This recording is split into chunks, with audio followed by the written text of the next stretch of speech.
अब हम लोग बोर्ड मीटिंग के सेकेंड पार्ट का रिवीजन करने जा रहे हैं। इसमें सेक्शन 179, 180, 185, 186, 187, 191, 192 एंड 193 का रिवीजन करेंगे। सबसे पहले सेक्शन 179 में आता है पावर ऑफ बोर्ड। बोर्ड सारे पावर को एक्सरसाइज कर सकती है जो कंपनी के द्वारा उसे ऑथराइज किया जाता है। बोर्ड उस पावर को एक्सरसाइज नहीं करेगी। बोर्ड उस पावर को एक्सरसाइज नहीं करेगी जिसके लिए रिक्वायर है to be exercise by the company in a general meeting. Following powers board केवल बोर्ड मीटिंग में ही कर सकती है। दैट मीन्स कि इस पावर्स को रिजोल्यूशन बाय सर्कुलेशन बोर्ड नहीं कर सकती है। अगर शेयर से रिलेटेड हम देखें तो शेयर का कॉल, शेयर का बायबैक, इशू ऑफ सिक्योरिटी। अगर बायबैक के केस में देखें तो paid up share capital, freezer plus security premium का 10% तक का बायबैक बोर्ड कर सकती है। बोर्ड इस लिमिट तक बायबैक कर सकती है। उसके बाद लोन के रिगार्डिंग आते हैं तो बोरोइंग कर सकती है, इन्वेस्टमेंट कर सकती है, लोन ग्रांट कर सकती है, प्रोवाइड कर सकती है, गारंटी, सिक्योरिटी एक्सेट्रा। यहाँ पे ये सारे लोन से रिलेटेड जितने भी पावर्स को बोल रहे हैं वो सेक्शन 8 कंपनी आरबीसी से भी कर सकती है, that is resolution by circulation से भी कर सकती है। अब अगर बोरोइंग के केस में आते हैं तो बोरोइंग के केस में पावर को डेलीगेट किया जा सकता है बोर्ड के द्वारा। बोर्ड रिजोल्यूशन बोर्ड मीटिंग में पास करके किसी भी कमिटी ऑफ डायरेक्टर्स को या मैनेजिंग डायरेक्टर को या मैनेजर को डेलीगेट कर सकती है पावर। लेकिन अगर आप इन्वेस्टमेंट, लोन्स, गारंटी या सिक्योरिटी के केस में आते हैं तो इसके ऊपर सेक्शन 186 अप्लाई हो जाती है। देयरफॉर इसे डेलीगेट नहीं किया जा सकता है, ओनली बोरोइंग को डेलीगेट किया जा सकता है। देयरफॉर इसे ओनली बोर्ड मीटिंग के अंदर ही एक्सरसाइज की जाएगी। उसके बाद अगर बिजनेस से रिलेटेड आते हैं तो diversify business, amalgamation, take over, approval of financial statement. Miscellaneous में अगर आइए तो आप पॉलिटिकल कॉन्ट्रीब्यूशन हो गया, appointment and removal of KMP हो गया, अपॉइंटमेंट ऑफ इंटरनल और सेक्रेटरियल ऑडिट हो गया। उसके बाद पावर तो सेक्शन 179 में दे दिया गया है, लेकिन सेक्शन 180 में बोर्ड के पावर को रिस्ट्रिक्ट कर दिया है 4 चीज़ों को। 4 ऐसे पावर हैं जिसको सेक्शन 180 में रिस्ट्रिक्ट किया गया है। इसके लिए पहले मेंबर का अप्रूवल लेना पड़ता है bye passing SR. That mean section 180 में कहा गया है कि अगर कोई भी board of directors of a company self exercise कर सकती है फॉलोइंग पावर को only with the consent of company by special resolution. अगर आप कोई अंडरटेकिंग को सेल कर रहे हैं, लीज कर रहे हैं या डिस्पोज ऑफ कर रहे हैं या होली कर रहे हैं या सब्सटेंशियली होल कर रहे हैं किसी अंडरटेकिंग का, या अगर आपके पास एक से अधिक अंडरटेकिंग है तो उसका होली, सब्सटेंशियली या होल ऑफ सच को सेल कर रहे हैं, लीज पे दे रहे हैं, डिस्पोज ऑफ कर रहे हैं। यहाँ पे अंडरटेकिंग का मतलब होता है कि ऐसी अंडरटेकिंग जिसमें कंपनी इन्वेस्ट करके रखी है more than 20% of its network, या एक ऐसी अंडरटेकिंग जो जनरेट करती है at least 20% of total income during the previous financial year. ठीक है। क्लॉज बी में बोला गया है कि अगर आपको कहीं से कंपनसेशन मिला है, ये कंपनसेशन कैसे मिला है, रिसीव किए हैं as a result of any merger और अमलगमेशन। तो अगर आप इसको इन्वेस्ट करना चाहते हैं तो आपको पहले स्पेशल रिजोल्यूशन पास करवाना पड़ेगा, लेकिन इसका एक एक्सेप्शंस है।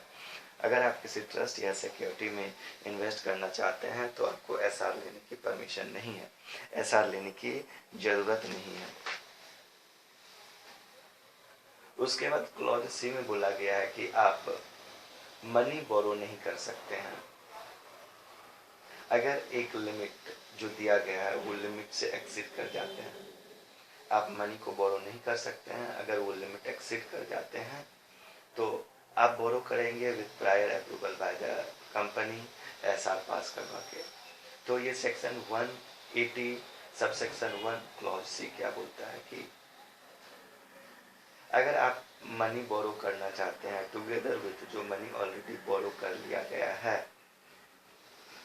अगर वो अमाउंट एक्सीड्स कर जाता है aggregate of paid up share capital free reserve security premium, तो आपको एसआर पास करवाना पड़ेगा। डेट मीन्स कि अगर डायरेक्टर्स कोई भी बोरोइंग करनी चाहती है पीछे का बोरोइंग को मिलाकर, अगर वो अमाउंट आपका एक्सीड्स कर जाता है aggregate of paid up share capital free reserve security premium, तो आपको एसआर पास करवाना पड़ेगा।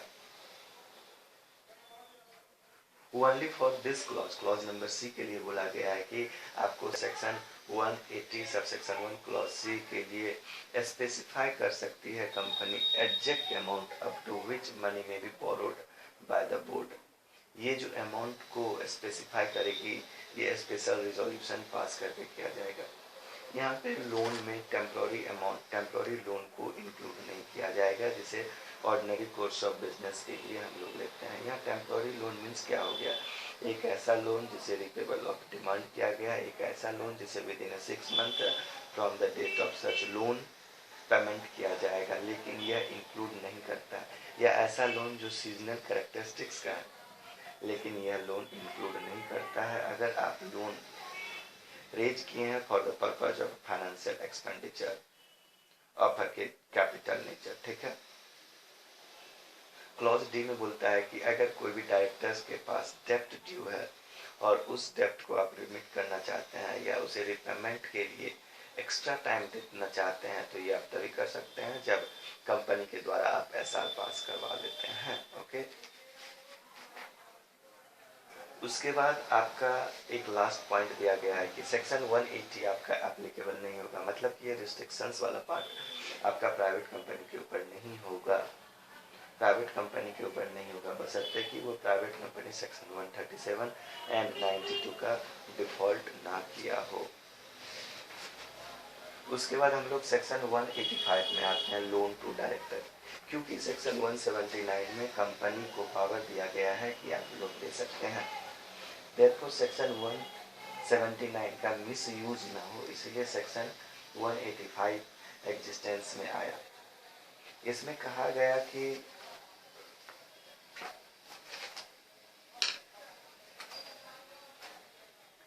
कोई भी कंपनी डायरेक्टली या इनडायरेक्टली एडवांस नहीं कर सकती है कोई भी loan, including any loan represented by book डेप्ट या गारंटी, या वो प्रोवाइड नहीं कर सकती है किसी भी सिक्योरिटी को in connection with a loan directors के लिए या एनी अदर पर्सन जिसमें डायरेक्टर इंटरेस्टेड है।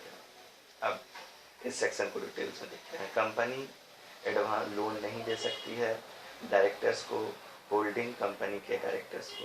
यहाँ कंपनी सब्सिडरी कंपनी के डायरेक्टर्स को लोन दे सकती है, किसी भी डायरेक्टर्स के रिलेटिव को लोन नहीं दे सकती है। यहाँ पे रिलेटिंग का डेफिनेशन को देखते हैं तो हस्बैंड वाइफ, उन दोनों का मदर फादर, उन दोनों का भाई बहन, उन दोनों का बेटा बेटी और बेटा का पत्नी, बेटी का हस्बैंड को रिलेटिव में कंसीडर किया गया है। किसी भी फर्म के पार्टनर को लोन नहीं देगी जिसमें किसी भी फर्म को लोन नहीं देगी जिसमें डायरेक्टर या उसका रिलेटिव पार्टनर है। किसी भी पार्टनर को लोन नहीं देगी जिसमें कि जिस फर्म में कि वो डायरेक्टर भी आपका पार्टनर है। सबसेक्शन 2 बोलता है कि कंपनी लोन दे सकती है किसी भी पर्सन को जहां पर कंपनी के डायरेक्टर का इंटरेस्ट है। वो कंपनी कौन सी है? 3 है। प्राइवेट कंपनी जिसमें लैंडिंग कंपनी के डायरेक्टर्स का इंटरेस्ट है, प्राइवेट कंपनी जिसमें लैंडिंग कंपनी का डायरेक्टर या तो मेंबर है या डायरेक्टर है। किसी एनी बॉडी कॉर्पोरेट जिसमें डायरेक्टर इंडिविजुअली या अदर डायरेक्टर के साथ या विद रिलेटिव होल्ड कर रही है more than 25% of voting power. ऐसी बॉडी कॉर्पोरेट जो accustomed to act as per direction of the lending company है, तो इन तीनों को आप लोन दे सकते हैं, बशर्ते कि अगर ठीक है बशर्ते कि कंपनी 2 कंडीशंस को फुलफिल कर देती है। पहला कंडीशन क्या है कि कंपनी जनरल मीटिंग में एसआर कर ले, उसके बाद बोरोइंग कंपनी के द्वारा उस लोन का यूटिलाइजेशन करना चाहिए फॉर इट्स प्रिंसिपल बिजनेस के लिए ही, तो इस केस में आप लोन दे सकते हैं। उसके बाद सबसेक्शन 3 में बोला गया है कि एक कंपनी अपने डायरेक्टर्स को लोन नहीं दे सकती है, लेकिन वो managing director, whole time director को लोन दे सकती है, प्रोवाइडेड दैट दो कंडीशन सेटिस्फाई हो जाए। लोन जो आप managing director, whole time directors को दे रहे हैं, वो लोन एम्प्लॉय को सेम कंडीशन पे दिया जाता है एंड आप शेयर होल्डर्स के द्वारा अप्रूवल ले लिए हैं बाय पासिंग एसआर। अगर company ordinary course of business में प्रोवाइड करती है loan guarantee for security on which company charge करती है interest not less than prevailing the market rate on the government security, तो भी वो अपने managing director, whole time directors को लोन इशू कर सकते हैं। यहाँ पे ये ध्यान देने की एक बात है कि इंश्योरेंस कंपनी अपने डायरेक्टर्स को लोन प्रोवाइड कर सकती है। होल्डिंग कंपनी के केस में अगर होल्डिंग कंपनी लोन दे सकती है होल्डी ओन सब्सिडरी कंपनी को, होल्डिंग कंपनी अपने होल्डी ओन सब्सिडरी कंपनी को लोन भी दे सकती है, गारंटी भी दे सकती है, सिक्योरिटी भी दे सकती है, लेकिन सब्सिडरी कंपनी को ओनली गारंटी एंड सिक्योरिटी दे सकती है।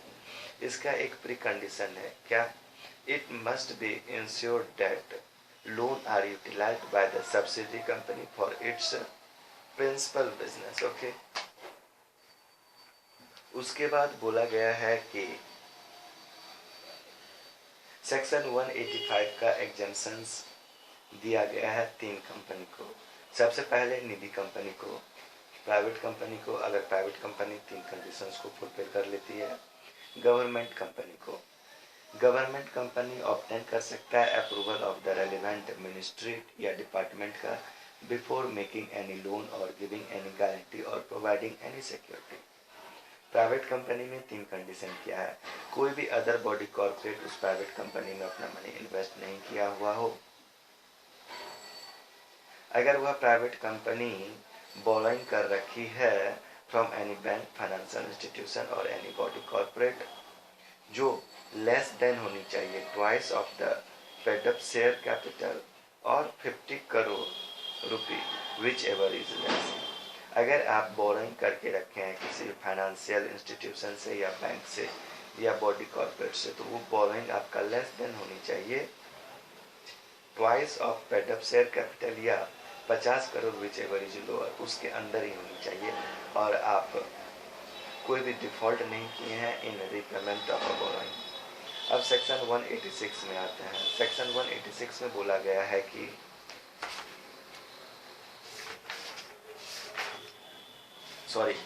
सेक्शन 185 में अगर आप सेक्शन 185 के सेक्शंस के प्रोविजन का कॉन्ट्रावेंशन करते हैं तो आपके ऊपर पेनल्टी लगेगा। कंपनी एंड ऑफिसर, डायरेक्टर और एनी अदर पर्सन के केस में 5 लाख से 25 लाख रुपए तक का पेनल्टी लगेगा। ऑफिसर्स को इम्प्रिजनमेंट अप टू 6 मंथ की हो सकती है।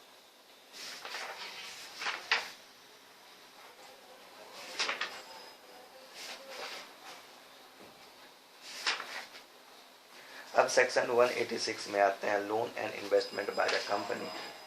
कंपनी किसी को लोन दे सकती है, सिक्योरिटी दे सकती है, गारंटी दे सकती है, security in connection with such loan और इन्वेस्टमेंट दे सकती है अगर वो कंप्लायंस को फॉलो करती है, जो कंप्लायंस अंडर सेक्शन 186 में दिया गया है। सबसे पहले तो आपको ये करने के लिए यूनैनिमस बोर्ड रिजोल्यूशन लेना पड़ेगा इन ऑल केस में। उसके बाद कुछ केस में जो लिमिट आपका सेक्शन 186 सब सेक्शन 2 में दिया गया है, उस लिमिट को अगर आप ब्रीच करते हैं तो आपको एसआर पास करवाना पड़ेगा मेंबर्स के द्वारा। आपको approval of public financial institution भी लेना पड़ेगा कुछ सर्टेन केसेस में। ओके, सब सेक्शन 1 बोलता है कि कोई भी कंपनी इन्वेस्टमेंट नहीं कर सकती है through more than 2 layer of the investment companies. इसका एक एक्सेप्शन है, अगर कोई भी कंपनी एक्वायर करना चाहती है किसी अदर कंपनी को जिसका इनकॉर्पोरेशन आउटसाइड जिसका incorporation in a country outside India हुआ है, तो वह कंपनी इन्वेस्टमेंट कर सकती है थ्रू सब्सिडरीज बियॉन्ड 2 लेयर। उसके बाद सबसेक्शन 2 बोलता है कि कंपनी डायरेक्टली या इनडायरेक्टली किसी भी पर्सन को या बॉडी कॉर्पोरेट को लोन, गारंटी या security in connection with loan नहीं दे सकते। यहाँ पे पर्सन इंक्लूड नहीं करते हैं एम्प्लॉय ऑफ द कंपनी को, या कोई अदर बॉडी कॉर्पोरेट या कोई अदर बॉडी कॉर्पोरेट के सिक्योरिटी को एक्वायर नहीं कर सकते हैं बाय वे ऑफ सब्सक्रिप्शन और परचेज। लेकिन यहाँ पे क्या है कि अगर आपको ये सिक्योरिटी मिल रही है बाय वे ऑफ बोनस या राइट शेयर्स, तो आपको सेक्शन 186 कंप्लाई करने की जरूरत नहीं है। अगर अमाउंट एक्सीड्स करता है 60% of its paid up share capital, security premium और फ्री रिजर्व, या 100% of free reserve and security premium which ever is lower. मतलब कि आप किसी को लोन गारंटी सिक्योरिटी दे रहे हो और वह अमाउंट एक्सीड कर रहा है आपका 6 paid up share capital, security premium, free reserve का 60% या फ्री रिजर्व सिक्योरिटी प्रीमियम का 100% अमाउंट से, तो आपको सबसेक्शन 3 में प्रायर अप्रूवल लेना पड़ेगा बाय पासिंग एसआर। यहाँ पे बोला गया है कि फ्री रिजर्व में इंक्लूड नहीं किया जाता है कैपिटल रिजर्व को, रिवैल्यूएशन रिजर्व को, लेकिन फ्री रिजर्व में इंक्लूड किया जाता है जनरल रिजर्व को, पीएल को, सिक्योरिटी प्रीमियम को, डिविडेंड इक्वलाइजेशन रिजर्व को। ठीक है, ये जो अमाउंट का लिमिट दिया गया है सेक्शन 186 सबसेक्शन 2 में, वो अमाउंट का लिमिट एक्सीड कर जाता है तो आपको प्रायर अप्रूवल लेना पड़ेगा for exceeding the limit of section 186 subsection 2। Previously authorization लेंगे आप by passing SR. Provided that, अगर कोई भी loan guarantee security wholly own subsidy company या जॉइंट वेंचर में कर रहे हैं या एक्विजिशन कर रहे हैं by a holding company by way of subscription या purchase of a security of its wholly owned subsidiary company, then आपको SR पास करने की नीड नहीं है, provided that company disclose कर रखी है such details को अपने फाइनेंशियल स्टेटमेंट में। ओके, सेक्शन उसके बाद बोला गया है कि सेक्शन 185 में बोला गया है कि सबसेक्शन 185 सेक्शन 186 के सबसेक्शन 5 में बोला गया है कि अगर आप लोन गारंटी सिक्योरिटी या इन्वेस्टमेंट करना चाहते हैं तो आपको कुछ रिक्वायरमेंट्स को फॉलो करना पड़ेगा। पहला रिक्वायरमेंट क्या है कि रेजोल्यूशन सैंक्शन करवाना पड़ेगा एट अ बोर्ड मीटिंग में आपको कंसेंट लेना पड़ेगा सारे डायरेक्टर्स का जो बोर्ड मीटिंग में प्रेजेंट है। दैट मीन्स कि बोर्ड मीटिंग में यूनानिमस रेजोल्यूशंस चाहिए। उसके बाद जहाँ पे आपके पास टर्म लोन सबसिस्टिंग कर रहे हैं तो प्रायर अप्रूवल आपका पब्लिक फाइनेंशियल इंस्टीट्यूशन से प्रायर अप्रूवल भी लेना पड़ेगा, लेकिन आपको प्रायर अप्रूवल लेने की जरूरत नहीं है पब्लिक फाइनेंशियल इंस्टीट्यूशन से। अगर propose loan guarantee security investment with in a limit of section 186 subsection 2 है एंड कंपनी को भी डिफॉल्ट नहीं की है in repayment of a loan और interest to the public financial institutions. Okay, उसके बाद आप जो यहाँ पे लोन देते हैं उसका इंटरेस्ट लोन दे सकते हैं अंडर दिस सेक्शन। लोन का interest rate lower than prevailing the yield of 1, 3, 5, 10 years of government security नहीं होनी चाहिए। ये सेक्शन 186 आपको अप्लीकेबल नहीं होगा एक ऐसे सेक्शन 8 कंपनी जिसमें 26% और more holding public sector undertaking holding government company के द्वारा किया गया है और ये लोन प्रोवाइड कर रहे हैं industrial research and development projects को, जिसका ऑब्जेक्ट मेमोरेंडम ऑफ एसोसिएशन में डिस्क्राइब किया गया है। ओके,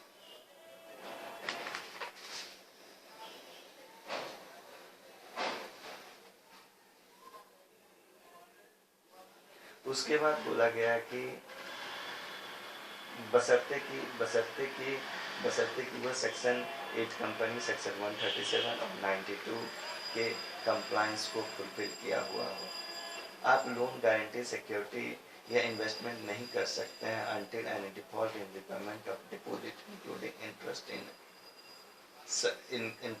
इन सबसिस्टिंग। ओके, उसके बाद सेक्शन 187 बोलती है investment of companies to be held in its own name. Section 180 बोलती है कि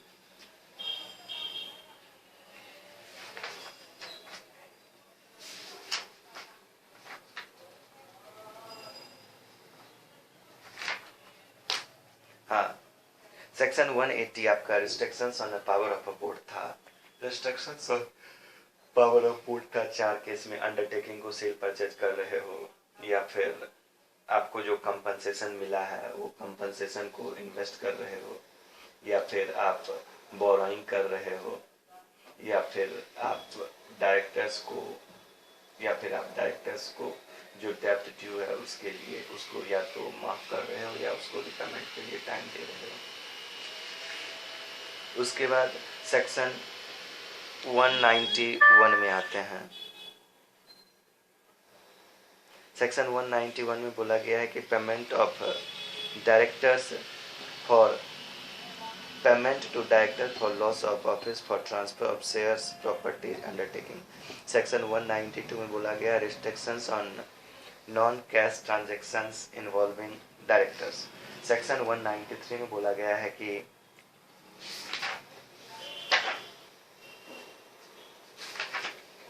सेक्शन 193 में बोला गया है कि contract by OPC company, OPC अगर ओपीसी कॉन्ट्रैक्ट करती है सोल मेंबर ऑफ ओपीसी के साथ, प्लस वह मेंबर ओपीसी का डायरेक्टर है, तो वह कॉन्ट्रैक्ट का डिटेल्स राइटिंग में होना चाहिए या फॉर्म पार्ट ऑफ मेमोरेंडम होना चाहिए, या उस ट्रांजैक्शंस के रिकॉर्ड को फर्स्ट बोर्ड मीटिंग के मिनट में रिकॉर्ड करनी चाहिए। दैट इज वो बोर्ड मीटिंग जो उस कॉन्ट्रैक्ट के बाद हुआ है। यह सेक्शन अप्लाई नहीं होगा अगर contract ordinary course of business में किया गया, इवन दो वह कॉन्ट्रैक्ट आर्म लेंथ बेसिस पर नहीं किया गया है। आरओसी को इंटीमेट किया जाएगा उस सारे कॉन्ट्रैक्ट के रिगार्डिंग में जिसे बोर्ड मीटिंग के मिनट्स में रिकॉर्ड किया गया है, एंड यह intimation within 15 days of approval of board meeting किया जाएगा। इसी के साथ आपका part B of board meeting in its power खत्म होता है। अब पार्ट 3 में हम लोग रिलेटेड पार्टी ट्रांजैक्शन से रिलेटेड प्रोविजंस को करेंगे। Wish you all the very best Vikram, God bless you. तुम्हें लॉ में 70+ मार्क्स आए। Thank you.